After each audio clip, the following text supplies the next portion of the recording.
Why do Manchester United fans want the Glazers out? The Glazer family, a name that fills United fans with anger and disgust. But should we be so hostile to our American owners? Let's find out. Set on the backdrop of a tricky legal case in the early 2000s in which Sir Alex Ferguson and two shareholders, John McNair and JP McManus, disputed over the sharing of prize money from a horse they owned, known as the Rock of Gibraltar. Across the Pacific Ocean, the owner of an NFL franchise watched the drama unfurl, waiting for his moment to strike a deal that would see him own the majority share of Manchester United Football Club. In May of 2005, the Glazer family sent the group called Cubic Expressions an offer for their 28.7% share in Manchester United, an offer that was quickly accepted. The owners of Cubic's Expression was none other than John McNair and JP McManus, who after the Rock of Gibraltar debacle had little interest in working with Sir Alex Ferguson, reportedly going as far as to try and remove him from his post as manager. From here on in, the Glazers began sweeping up shares and began their £800 million or $1 billion bid to take over the club. The time from the Glazers first acquiring the shares to outright owning the club took a total of 2 years. It is here where the first real red flags begin to show.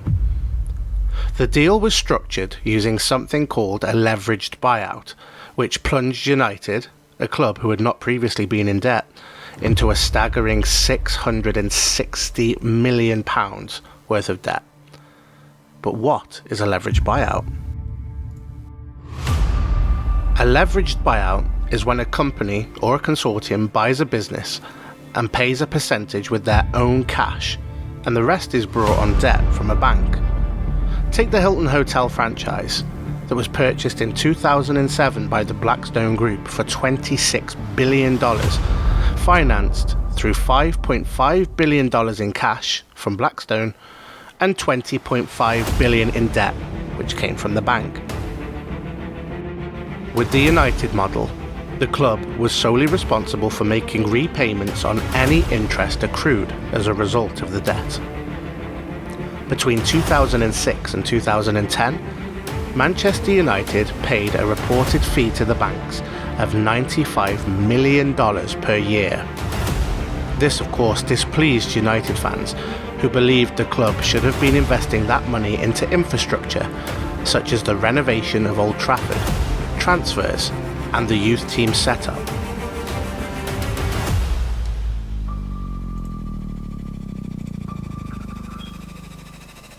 The Glazers did float United on the stock exchange in 2012, relieving some of the debt incurred on United, but this did little to please the fans.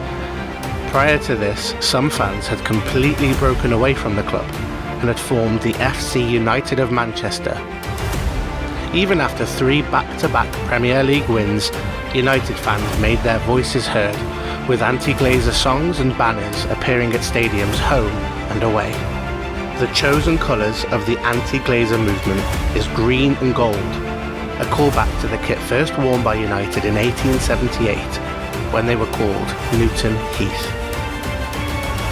By 2010, United's debt had reached a staggering £716 million. In 2015, a year after the death of Malcolm Glazer, the club announces his 6 children will be paid an annual dividend from the club. This fee is a reported £15 million.